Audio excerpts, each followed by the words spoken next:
Hi అందరికీ నమస్కారం. పవన్ కళ్యాణ్ గారు వేసిన అడుగు మామూలు అడుగు కాదు. కాకినాడలో 48,000 కోట్ల రూపాయల అక్రమార్జన సామ్రాజ్యాన్ని ఆయన ఒక కుదుపు కుదిపాడు. జాతీయ స్థాయిలో ఇవి ప్రకంపనలు రేపుతున్నాయి. జాతీయ మీడియాలో కూడా కథనాలు వస్తున్నాయి. దీంతో పవన్ కళ్యాణ్ గారి ప్రాణాలకు కూడా ప్రమాదం ఉంది అన్న మాటలు వినపడుతున్నాయి. ముఖ్యంగా 48,000 కోట్లు అంటే మామూలు విషయం కాదు. 100,000 రూపాయలకు మర్డర్ చేసే జనం ఉన్న ఈ దేశంలో 48,000 కోట్ల రూపాయలు మనం సినిమాటిక్గా సినిమాల్లో చూస్తున్నాం. చాలా సందర్భాల్లో నిజాయితీ పరులను ఏ రకంగా అయితే థ్రెట్ ఉంటుందో ఆ రకమైన థ్రెట్ ఇవాళ పవన్ కళ్యాణ్ గారికి ఉంది అంటున్నారు. ఎంతవరకు వాస్తవం, ఎలాంటి చర్యలు తీసుకోవాల్సిన అవసరం ఉంది? మనతో పాటుగా చందు శ్రీనివాస్ గారు ప్రముఖ సామాజిక రాజకీయ విశ్లేషకులు ఉన్నారు. సార్ నమస్కారం. సార్ సార్ ఏంటి సార్ పరిస్థితి? నిజంగా పవన్ కళ్యాణ్ గారికి థ్రెట్ ఉండే అవకాశం ఉందా? డెఫినెట్గా ఉంది సార్. ఆయన ఎప్పుడైతే ఈ రాజకీయాల్లో వచ్చాడో ఈయన రాజకీయాల్లో మార్చగలరన్న ఉద్దేశంతో అనేక సందర్భాల్లో అనేక మీటింగుల్లో ఆయన్ని ఈ బ్లేడ్ బ్యాచ్ చాలామంది ఆయన దగ్గరికి దరిదాపుల్లో వచ్చి ఆయన్ని భౌతికంగా లేకుండా చేయడానికి ప్రయత్నం చేశారు. మనకు కూడా తెలుసు, నిఘా వర్గాలు కూడా, కేంద్ర నిఘా వర్గాలు కూడా సమాచారం అందించినాయి. ఏది ఎలక్షన్లో గెలవక ముందే.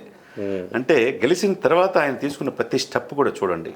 ఒకవైపు దేశం కోసం, హిందూ భావజాలం కోసం, మిగతా రాష్ట్ర సరిహద్దుల దారి ఆయన ఖ్యాతి వ్యాపిస్తుంది.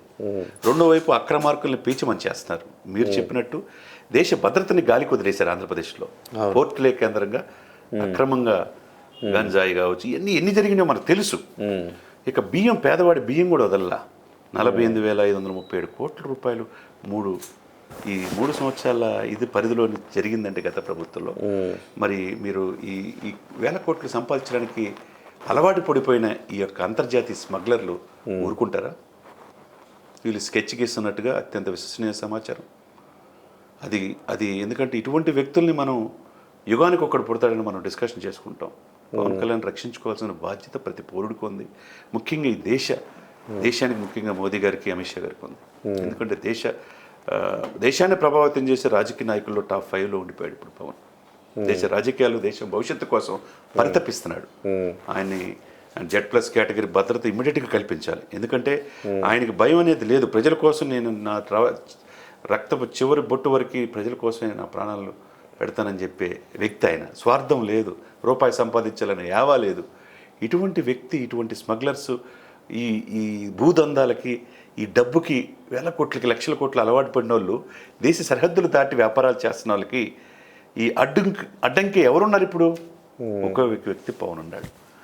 ఒకప్పుడు నక్సల్స్ లెటర్ రాశారు సార్, మీరు ఒకప్పుడు లెఫ్ట్ భావాల నుంచి ఎట్లా మతతత్వ పార్టీకి వెళ్ళారని. అటువంటి ప్రశ్నించిన వాళ్ళే మంచి పారదర్శకంగా గ్రామాల సస్యశామం చేస్తున్నాం. ఒక పంచాయతీ, గ్రామీణాభివృద్ధి శాఖ, మంచి నీలో నిజాయితీ గల వ్యక్తిని చూస్తున్నామని ప్రశంసించిన సందర్భాలు ఉన్నాయి. భూస్వామి పెత్తందారుల్ని, ఇటువంటి అక్రమార్కుల్ని కట్టడి వేస్తే ఈరోజు అందరూ పౌర హక్కుల సంఘాలు గారు, సమాజం, మేధావులు, విశ్లేషకులు కూడా ప్రశంసిస్తారు. సార్ ఇక్కడ నేను ఒక మాట చెప్తున్నా సార్, చాలా జాగ్రత్తగా ఉండాలి సార్. ఏంటంటే వంగవీటి రంగా గారు పేదల కోసం ఆయన నిరాహార దీక్ష, రేపు డిసెంబర్ 26 ఆయన వర్ధంతి, ఈ నెల, పేదల ఇళ్ల పట్టాల కోసం, పేదల కోసం ఆయన నిరాహార దీక్ష చేశారు. ఆ రోజు ఆయన్ని అన్ని పక్షాలు కలిసి ఆయన్ని అంతమొందించేశారు. పేదవాడి కోసం మాట్లాడితే ఏ పక్షము ఊరుకోదు సార్. అవును, ఏ కులము ఊరుకోదు సార్. కులాలకు అతీతంగా, రాజకీయ పక్షాలకు అతీతంగా శత్రువులంతా ఏకమై, అందరికి డబ్బు కావాలి కదా సార్. రాజకీయాల్లోకి వచ్చింది ఎవరో ఇట్లా టంగుటూరి ప్రకాశం పంతులు లాంటి వాళ్ళు, పుచ్చలపల్లి సుందరయ్య లాంటి వాళ్ళు, ఆ తర్వాత పవన్ కళ్యాణ్ లాంటి వాళ్ళు, ఆ కోవకు చెందిన వ్యక్తి సార్ ఆయన. ఈ సమాజంలో ఇవాళ ఉన్న అవినీతి సామ్రాజ్యంలో ఇలాంటప్పుడు జనం కోసం మాట్లాడేవాడిని ఉండకుండా చేయడానికి కుట్ర చేసే అవకాశం ఉంది సార్. డెఫినెట్గా ఆ రోజు ఆయన అన్నట్టు రంగా గారిని కాపాడుకోలేకపోయారు. ఇవాళ జనం కులాలకు అతీతంగా పవన్ కళ్యాణ్ గారిని కాపాడుకోవాల్సిన ఆవశ్యకత ఉంది సార్.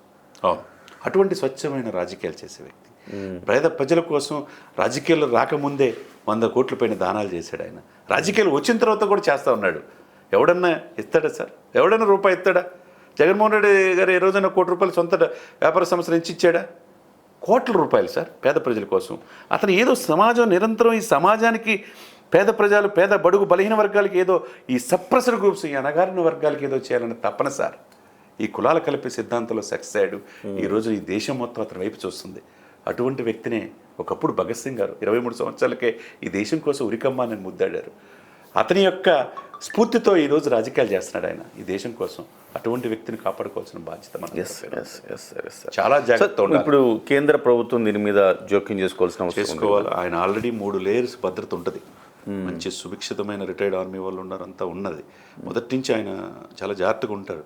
కానీ ఈ రాజకీయాల్లో పక్కనున్నాడు ఏం చేస్తాడో కూడా తెలియదు, డబ్బుకు అలవాటు పడేవాడు. ఇదే అయిపోతారు సార్. మీరు అన్నట్టు ఈ మాఫియా 48,000 కోట్లు అంటే ఇదొక్కటే చేశారా? ఇంకా ఎన్ని చేసి ఉంటారో కనపడుతుంది. ఇదొక్కటే ఫిగర్గా మనోహర్ గారు చెప్పిన కేటగిరీ ఆయనకి ఇవ్వాల్సిన అవసరం ఉంది. డెఫినెట్గా Z+ కేటగిరీ ఇవ్వాలి. ఆయన్ని కాపాడుకోవాల్సిన బాధ్యత ప్రతి జన సైనికుడికి, ప్రతి పౌరుడికి ఉంది. దేశంలో నేను నాట్ ఓన్లీ దేశంలో ప్రతి పౌరుడికి ఇలాంటి నాయకుడిని కాపాడుకుంటే ఇలాంటి వాళ్ళు 10 మంది పుడతారు సార్. పుడతారు అంతే. ఇవాళ అరవింద్ కేజ్రీవాల్ అనుకున్నాం ఒకప్పుడు, మద్యం కుంభకోణంలో చిక్కుకుపోయాడు. కానీ ఇవాళ దేశంలో ఒక నిజాయితీపరుడు అంటే మిగిలింది పవన్ కళ్యాణ్ గారు ఒక్కళ్ళే. ఆయన్ని కాపాడుకోవాల్సిన బాధ్యత కన్యాకుమారి నుంచి కాశ్మీర్ వరకు ప్రతి పౌరుడి మీద ఉంది. Right sir, thank you very much sir. మొత్తం మీద కేంద్రం Z+ కేటగిరీ భద్రతను పవన్ కళ్యాణ్ గారికి కల్పించాల్సిన అవసరం, ఆవశ్యకత ఇవాళ కనిపిస్తోంది. ఈ రకమైన ఒత్తిడి కూడా జనసేన శ్రేణులు కేంద్ర ప్రభుత్వం మీద తీసుకురావాలి.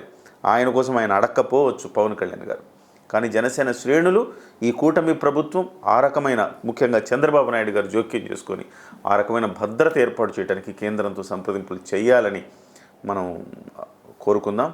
చూద్దాం ఎంతవరకు, ఎక్కడి వరకు దారితీస్తాయి ఈ పరిణామాలు. నమస్తే.